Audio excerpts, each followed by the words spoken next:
kung walang pinagtihan ang lupa, hindi ka tayo galing sa lupa. So para sa Diyos, yung daigdig na binubuo ng lupa, walang pinagtibahan sa atin. Kapag dapat ang tuwing natin. Dahil sino yung kapatid natin ito? Sa pamilya. Kaya yung mga ako, yun ang panganay ako. Ang kapatid. Hindi pa yung kapatid natin ay inaalagaan natin. Mayroong natawag natin paggutom, binubusog natin. So yung pangangailangan nila. Kaya itong kapatid na daigdig na ito, ay nananawagan dahil may mga doon sa kanya. Ano yung kapahamakan doon sa kanya? Irresponsible, magalit, abuso sa yaman. Kasi ang turing ng tao, siya ang may-ari ng Panginoon. Kung ba bang mali? Kung ba bang mali? Yung sasabi na, ako ang may kapangyarihan. Ako ang lahat. So, ikaw na talenta ka, ako ang mangingibago sa iyo. No? Okay. Then, merong tao, merong nangakailangan sa iyo. Ikaw lang. Kuya, may gasto. So, nakalimot na yung katawan ng tao, na lupa, ay kalekama ng elemento ng lupa na nasa talenta. So, walang pinagkainan. Pareho lamang yung element na sa daigdig, yung elemento ng ating katawan. Next. So, itong talentang ito ay may mga sintomas ng karamdaman. Ano mga ito? Karahasan sa lupa, karahasan sa tubig, karahasan sa hangin. Lahat ng may buhay. Ito ang nilalaman ng Laudato Si number 1 sa inyong libro. Next. Ito naman kasi Laudato Si 2. Ngayon, ano ang kaugnayan dito sa simbahan? Next.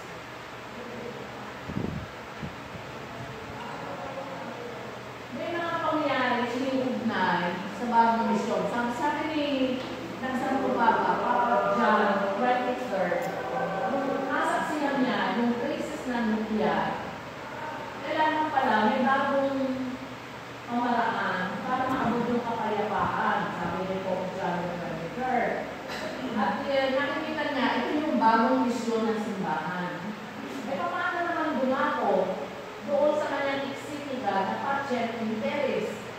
Para sa kanya, lahat, babae at lalaki, ay may mabuting kalooban. Ang tao ito ay mabuti. Next. Tapos tinuloy niya sa kanyang alagat encyclical, yung Evangelii Gaudium.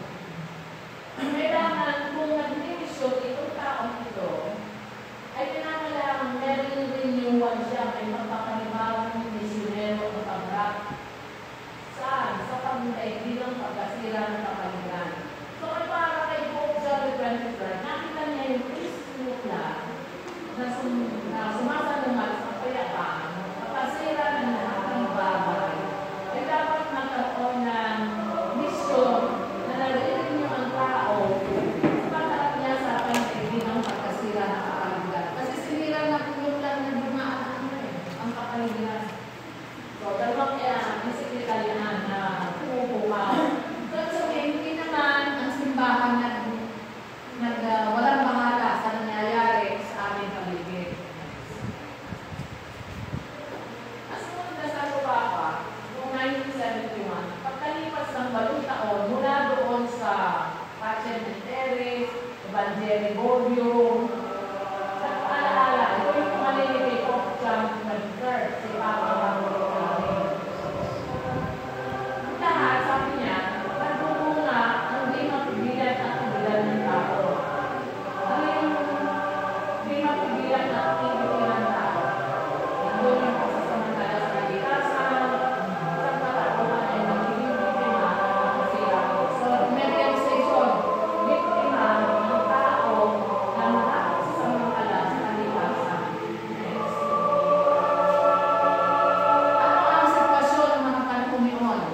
nagkaroon ng industrial revolution. Ang mga fakultad sa science, sa paaralan, technical, kakayahan, pagmundal ng ekonomiya. Ikaw, lahat ng bagay na ito, sabi ni Papa Pablo anin, ay kailangan samahan ng tunay na pagsulong. Saan nakabagay? Sa uri ng pamayanan at klaseng moralidad. Sapagkat kung hindi mangyayari yan, ang lahat ay babalik laban sa tao. So pag hindi ka na-establish na ang pagsulong ay para sa pamayanan, sa moralidad, ang pagsulong ay para sa moralidad, magiging kalaban ko ng tao. Next. So yun ang nabahala si Papa Juan Pablo II. Sabi niya, wala ibang kahulugan ang likas na kapaligiran maliban kung ano ang silbi nito sa araw ng paggamit ng pag-imusulong. So, nakikirealize natin, lahat ng ginagamit natin, lahat ng available sa atin, bigay ng technology at science, ay kailangan magkaroon ng silbi sa tao. Kaya kung ang protection, hindi ba na naisip, punta ka sa grocery, wala kaya nabibili, gano'n ang na-expired ng mga dilata. Proposal na nakuha niya. Hindi magkakabili ng tao. Kulang ng marketing research. O, tsaka anong klase ang binibenta? Hindi naman Di ba? Sinabi ka na nagkakasakit na ito.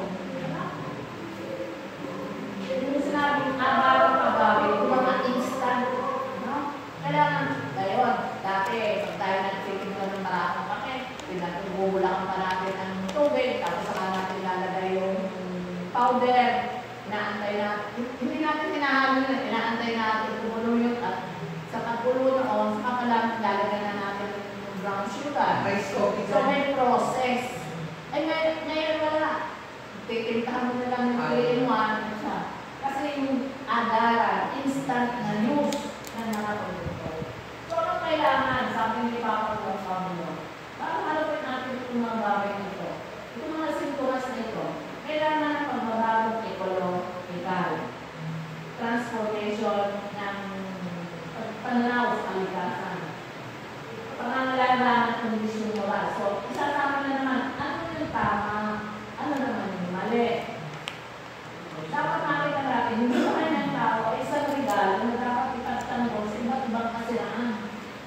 Malalim na pagbabago sa estilo ng pamumuhay, yung lifestyle. Ano ba yung mga modelo ng produksyon ng pagkonsumo?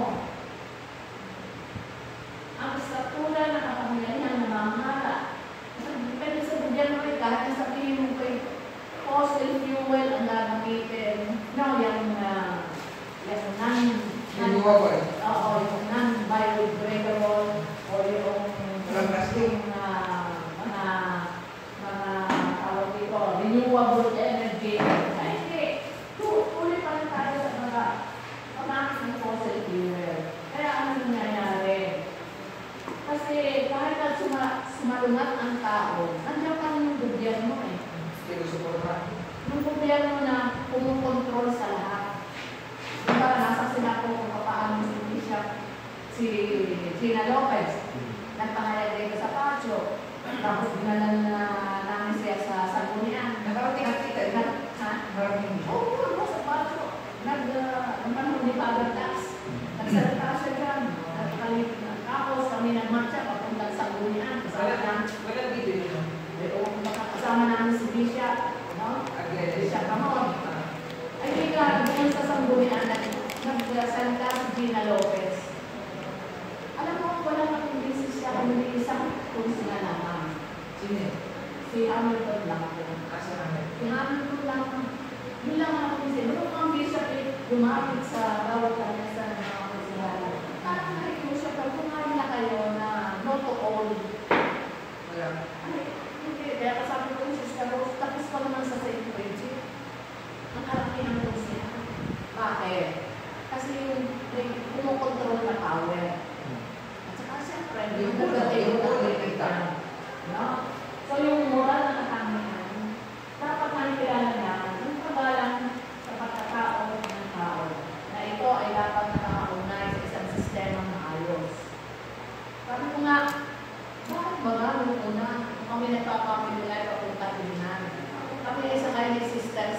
jeep.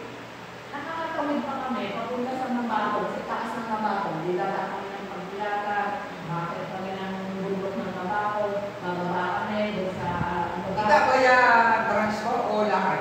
Ha? Gawa ng ano, transport. May Sky sila. sasakyan kami, may jeep kami, sinasakyan. Lalo naman ang kami sasakyan. Para kami makarating sa ilihan. Pagdidilipan kami na top doon.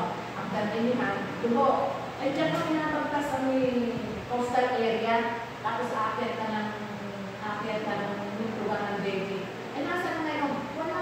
Naging ari-arian na ng JJ sa amin. Yung coastal area. Nawala na yung kalsada. Kaya sabi ko sa mga kusel, paano nawawala ang public road? Wala. Sinawag nila yun. Paano nawawala ang public road? Dapat yun yung dalaan na Nakadaan pa po ako.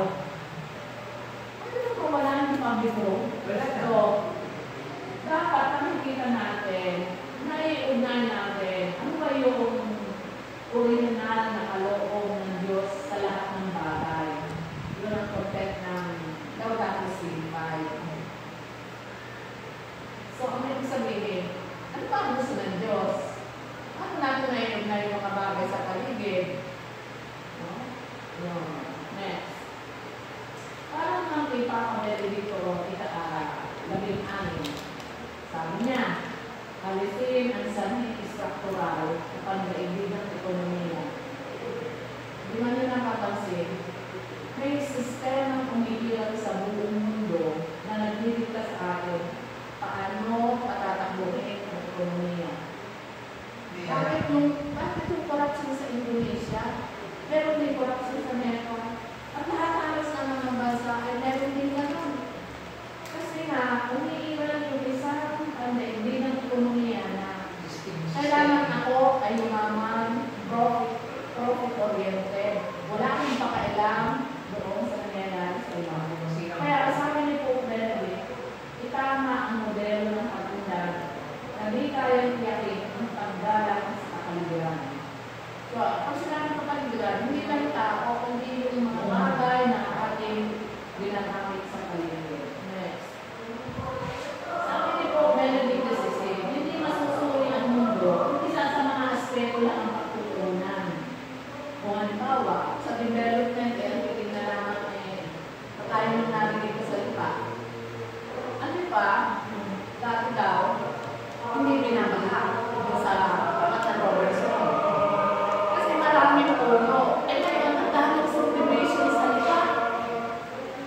Ngayon po, tanggap natin ang iba, madalas na ulaling at mataas na. Oo, kaya hindi binabaha ko. At hindi siya binabaha ko. Pero ngayon, binabaha na siya dahil hindi puro sementado na. Hindi makasilip ang tubig sa ilalim.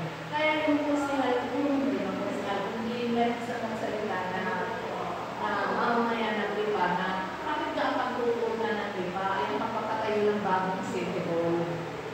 Ang pagtutunan nila, yung kaya ng BGC na nagtayo ng timbakan ng tubig pula at saka sa ibang bansa, kinakita pa rin yung sina Estera at saka sina Jaime Mendoza, yung pagbisita nila sa drainage ng Japan. Oo. Nandun kinukunti yung mga tubig ulan. Tapos sa kanila yung ginagamit pa rin naman nila sa household use at ibang gamit. Hindi naaaksaya yung tubig na ipinapatak na ulan. At hindi pa rin nakakabaha. Yan.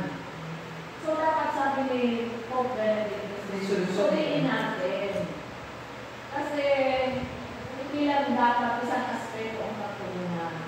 At ang kalikasan ay isa at hindi mahati. Halimbawa, kaya ng LNG, ay sasabihin nila yan ay natural gas, yung pala naman hindi. At yan din ay hinimina sa ilalim ng lupa. Fossil fuel din. Na ang mangyayari ay kukunin, ilalagay sa terminal din sa along Batangas Bay, tapos ipoprocess ng gas at gagawin pagkakaroon sa kuryente. Maraming proses na. Kaya, kasama sa kapaligiran ng buhay, seksualidad, pamilya, relasyon sa lipunan, at iba pa. Sinabi ni Pope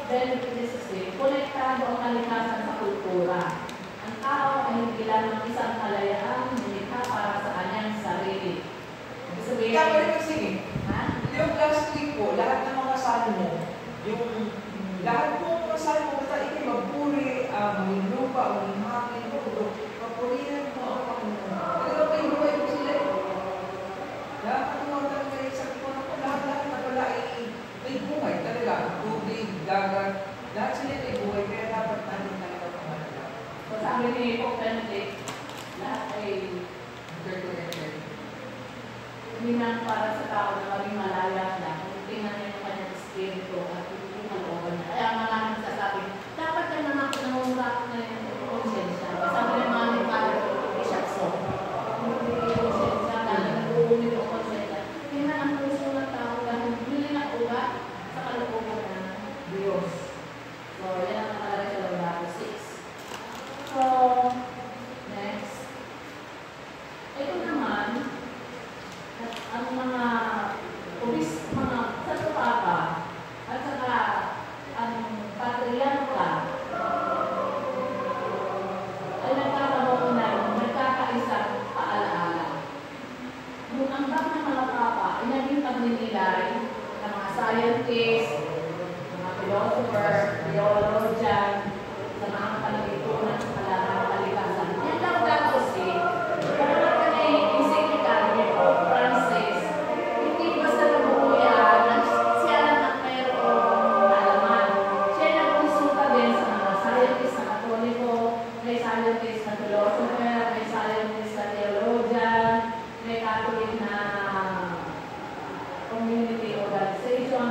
kasi na-realize ko ito, nagkaroon ako ng pagkakataon na makarating sa isang kongreso sa Roma na nandun ay mga politician ng Europe na nagsama-sama. Nakakitlasin yung politician.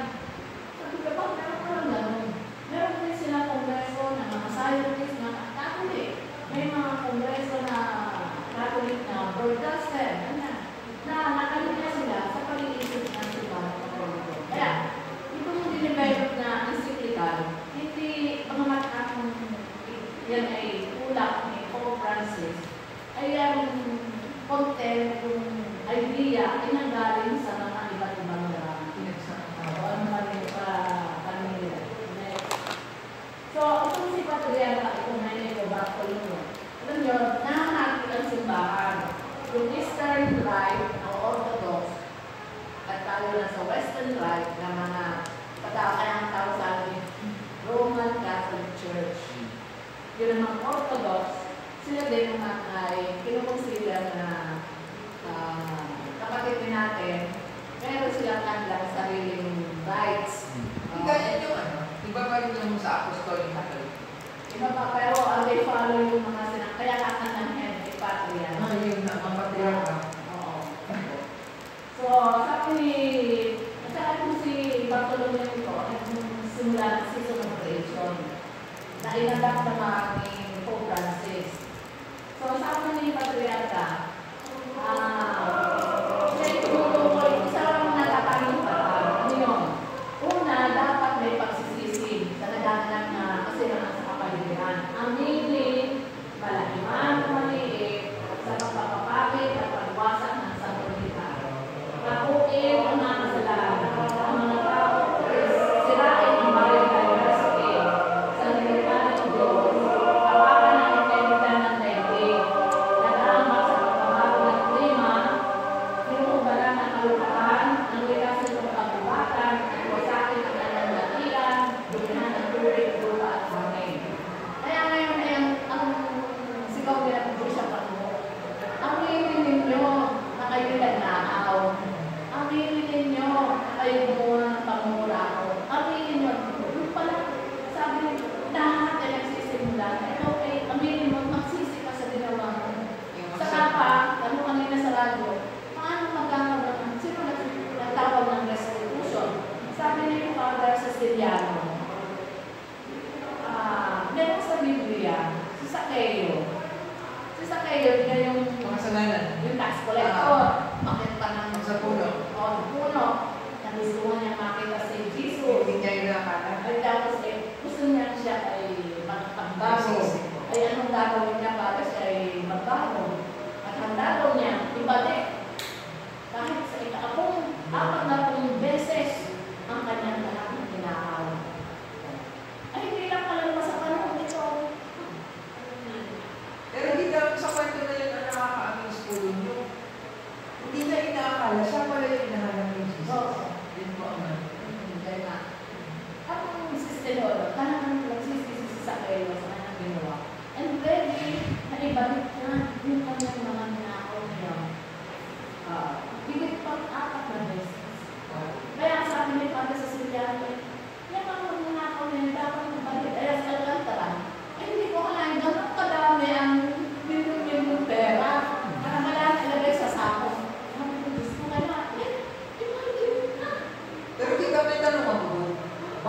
bangko kung ang payag na mag-ingkas na meron pa Dahil wala silang naglabas na you cannot withdraw ng mahigit sa 200 million. Ay, they can withdraw billions if Kaya, Diyos ko po.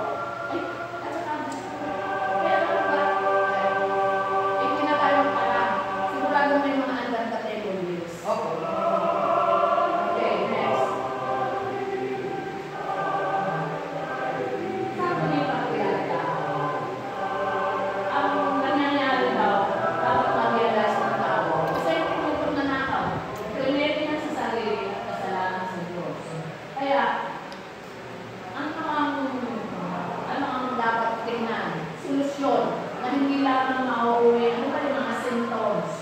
No? Kailangan ugatin sa kung ano medical at spiritual. Kaya ngayon, sinasabi nila, nakikita natin yung symptoms ng kasalanan ng tao. Pagnanakaw, pagnanasalim sa limang alidarian. Wala ang hearing, wala ang lahat ng may symptoms lang. Kaya ako ng tao ay solusyon. Kaya mga sabi na sa mga usapan mo, ikulong, panagutin. Pero kung yan ibig sabihin, pabagsakin ang gobyerno nito. Hindi tayo para sa violent means. Ang gusto natin ay solusyon. Hindi lamang tayo ay nakapende o nakapunto sa symptoms. So, mula sa may patriarka na dapat ay may ugat ethical o spiritual. Hindi dapat naman nabuwi sa symptoms. Mula sa mga dapat na tumuhin na daan. Mula sa pagkonsumo, kailangan magkaroon ng pagsasakripisyo. Diba? Sa atin tayo kayo bumili ng damit. O malapit ng Christmas. Kailangan mo mga bagong damit sa Pasko. Mula sa pagkatama, hindi ka, ikaw ay may kumikita na sa iyo na buhay. Hindi ka, kung may pipila ka na suka, ano yung babatuan niya sukang naan? Sabihin mo, ano? May magandang example din si Karen Gardino. May magandang example si Karen Gardino. Pumunta daw po siya sa mga mangyan ng Mindoro. Eh, di ka nakakasali na ng mga mangyan. Naamin si Sarah, ay si Kara. Ang daming isda. Ang sabi daw ni Kara, bakit hindi tayo mamahuli ng madami? Ang sagot daw ng mangyan, ay bukas naman po, pwede naman natin kulihin yan. So, sapat na ho yung ipagkain na tayo. Meron. Yan. So, saka yung, kung anong meron ka, i-share mo, pag yung mas kalan. Saka yung meron na tumating sa bahay, sila yung taga-tulo. Ay, kako yung pagkinapagpagin, hinahanap ko yung bahay ni Arce. Ay, hindi ito bahay ng Arce, kung pa sa kabila. Ay, bakit ako? Dahil ako nagtatabas doon. Ay, ako hinihingi sana ng pamasahe, papalik sa tulo. Dahil ang aking pamasahe lang, ay papalik ko sa bayan sa convention. At sabi, mag-i-issue daw ng 1,000 na pamasko. Ay, kung ako may 1,000, ay 30 pesos lang magagastos ko sa pamasahe. Tapos 30 pesos sa papalit, edi 60 lang. Ay ngayon, ay wala na akong balik. Ay nakakaawa ng matanda, ay binibigyan ko ng 100. Ay wala, ay akong maiisip ulit. Pero hindi naman yung heart, ano na. Pwede na sabihin niya, siya pwede mo, akin na lang ito. Hindi. Asahan mo Kasi nila, sakto lang. Oo. Ay wala akong maiipalit dito. Wala na akong pera. Ay, bilhin nyo na muna isang daan. Ano, isa lang ako mga karating sa akin. Alam nyo, kinuha na lang daw siya ng litrato, binigyan ng voucher. Tapos, yung voucher na yun, dadalhin niya sa City Mart Oo. para doon siya mamimili ng grocery. Ganun na po. Doon siya mamimili ng grocery. Pero babalik na naman. Kaya hindi bumila. Ha? Hindi kayo bumila. Ay, hindi na ako yung matandaan pumila. Na hindi nila nakakatawa ng 1,000 pumila. Voucher lang, na hindi naintindihan paano gagamitin yung voucher na yun. Ano ba yun? Hindi ka mahirap lang natin ginagawa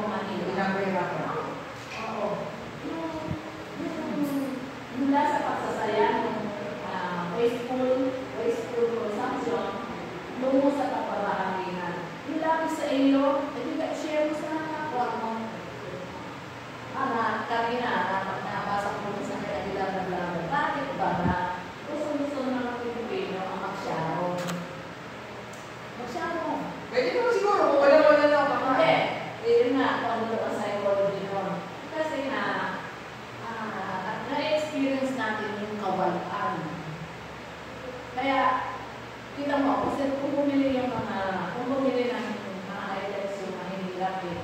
Yung tingiting.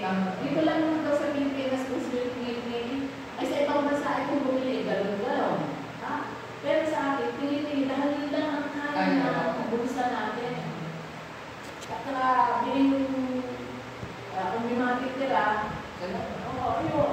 Kaya sa mga handaan, ay kung meron pinamimigay na mga labis-labis, talagang tayo napilit na sosyal.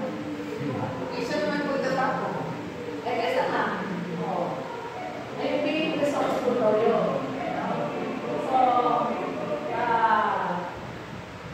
sa isang disiplina na matututunan, kailangan niyong paraan ng pagmamahal, pagtawid sa mga bagay na kailangan sa kaibigan ng Diyos, paglaya sa tao, sa panaawa, at sa pagtawid. Alam mo, yung mga gumagawa ng masama, yung mga nananakaw sa gobyerno, may takot po kayo. Kasi, sabihin mo, kung ano naman, sumama ka na yan ng kalakaman. Actually, totoo po na yun. Oo. Sabihin ko ka na maging kaiba.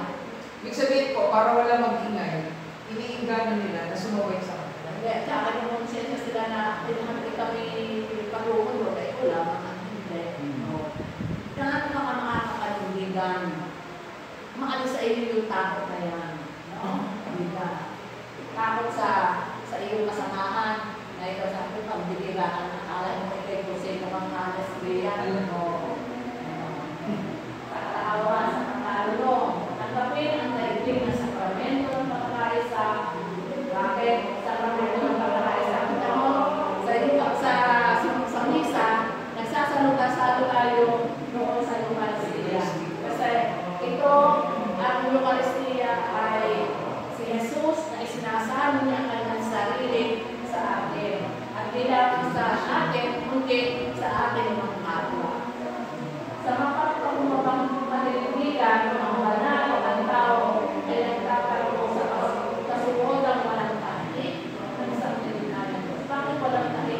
Kasi open, hindi siya sarado. May pagtanggap sa lahat.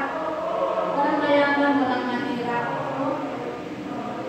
Kaya kailangan, with all humility, tanggapin namin yung kahinaan ng ating tao. Next. Si Papa Francisco, nagpangalan.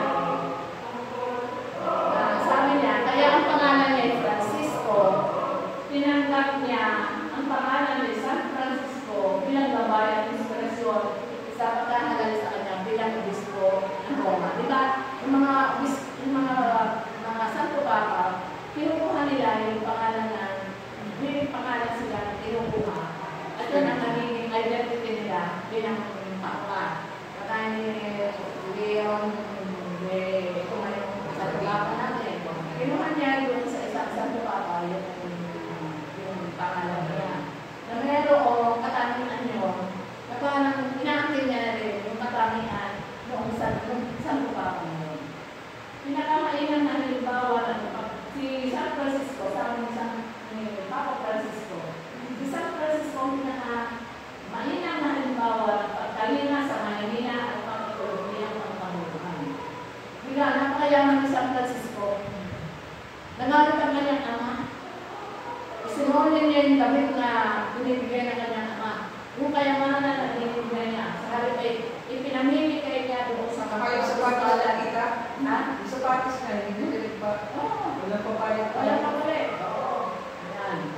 Siya ang patron ng lahat ng nag-aaral at nagtatrabaho ng ekonomiya. Minahal ng mga di-Kristiyano. Next.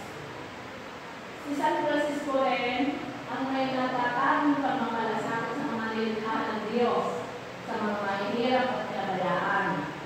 Siya rin yung nadadala sa pagbibigay ng sarili buong bukas sa lahat. Pusong bukas sa lahat. Next. Si San Francisco, ang mistiko at peregrinong namumuhay sa pagkakasundo sa Diyos, kapwa at kalikasan at sarili. Hindi hiwalay ang pagmamalasakit sa kalikasan, katawan ng para sa maduha, pananagutan sa lipunan at kapayapaan ng kalooban. Kita sa inyo pinarinig po, tapos pinatawag niyo yung bumalik sa kanya. Niyaka pa niya. Si San Francisco. Yan, si Adka. Yung bullet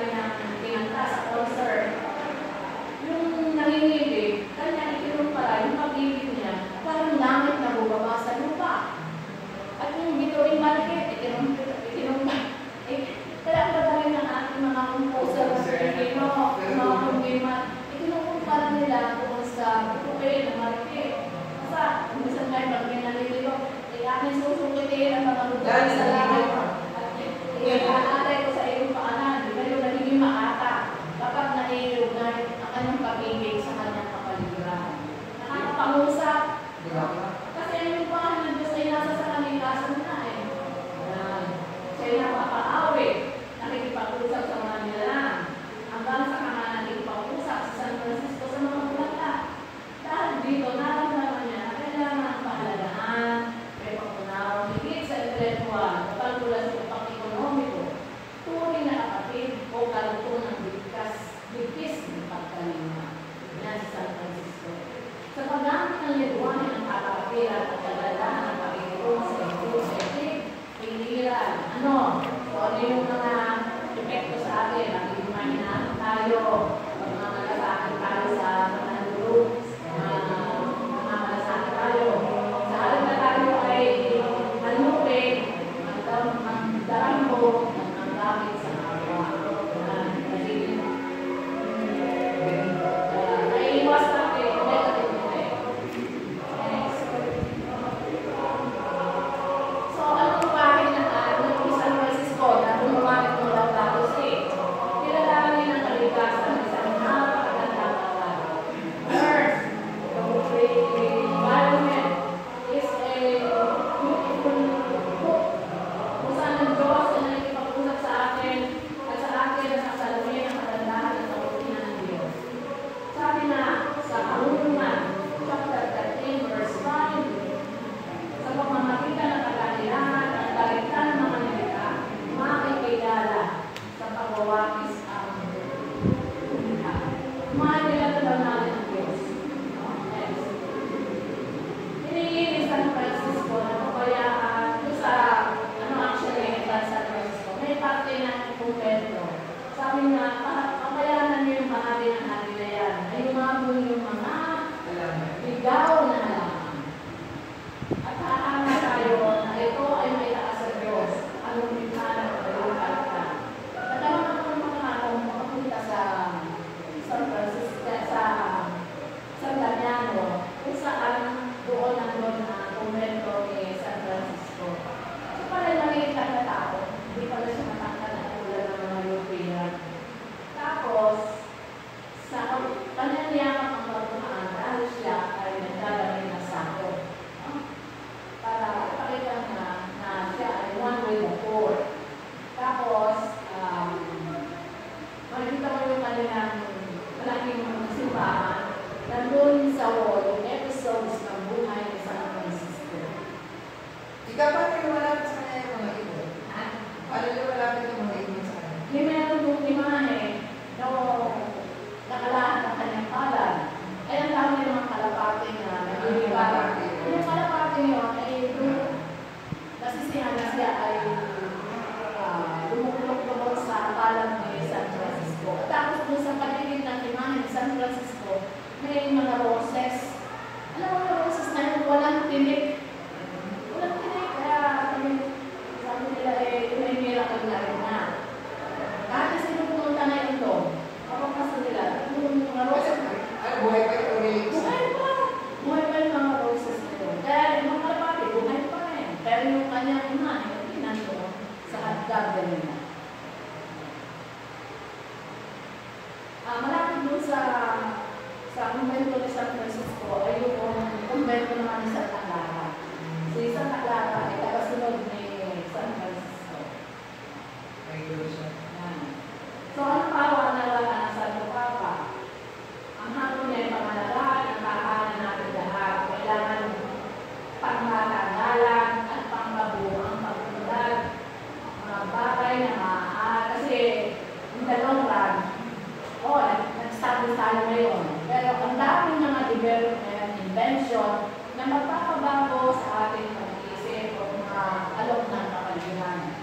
Taglay ang kailangan magtulungan sa paglutas sa epekto ng makasira ng kapaligiran sa buhay na mahirap sa dibdib.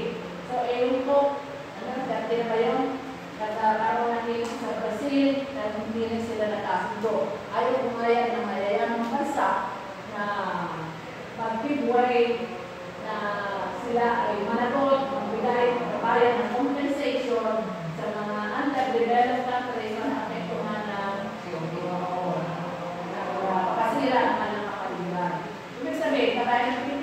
tayo pinapaka.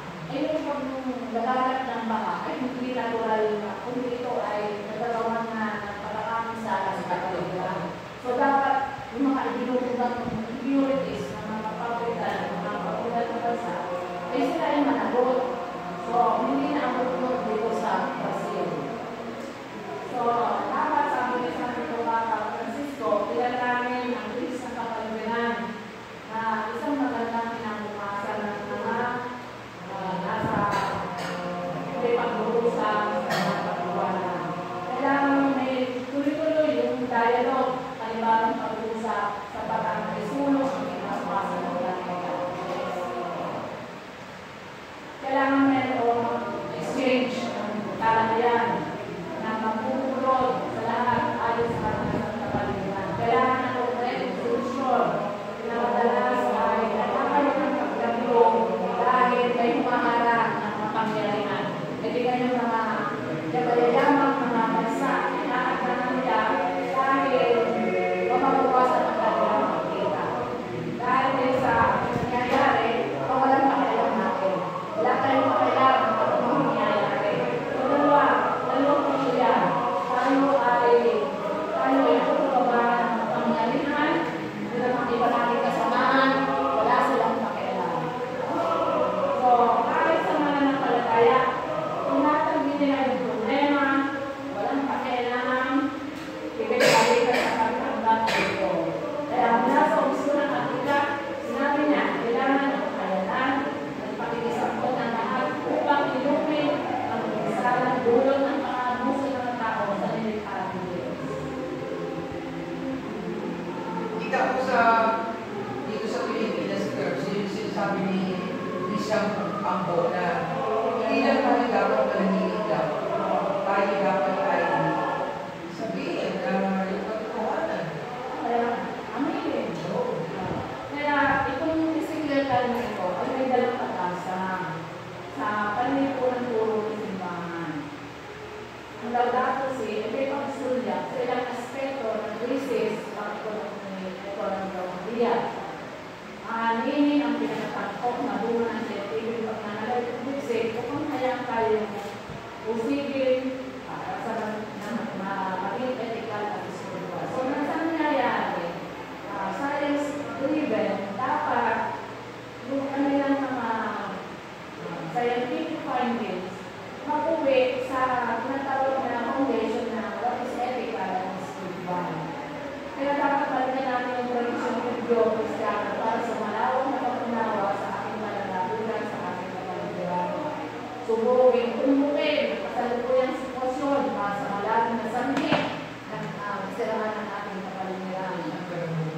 Tapos, kailangan ng malawak na papatayan sa pag-uusap at pagkilo sa politikang internasyonal. So, hindi lang lokal, pangdaigdigan.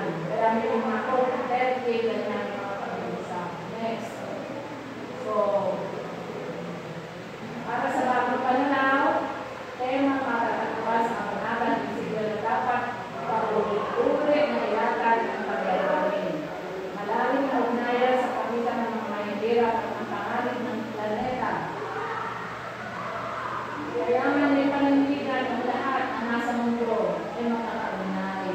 Hindi tayo biwalay sa isa't isa. Kailangan may pagkilala sa bagong pananaw at kumaanyo ng kapangyarihan ng mula. Kahit Elon Musk, wala kang may kapangyarihan. Si Zuckerberg, may mga kapangyarihan silang kanay. Hindi maaari hindi tayo magsakaw sa mga Facebook at kung ano-anong media influence nila. Mga test lang yan. Paghanap ng paraan ng pag-unawa sa ekonomiya at pagpuntal. Ang kahalagahan, sabi natin yung kahalagahan ng bawat nilalang, ang kaululang pantao at ekolohiya, pangangailangan ng debate ang tapat at katotohanan.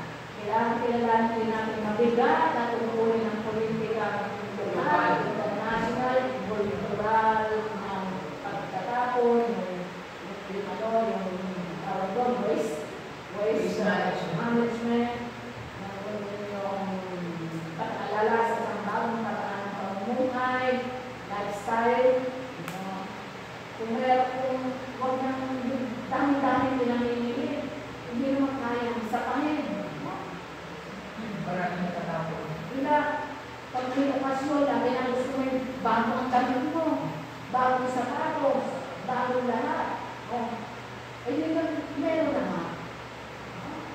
mapalagi tayo binibigay lang. Kasi ilang taon na pa ako, hindi ko bili ng bago lang.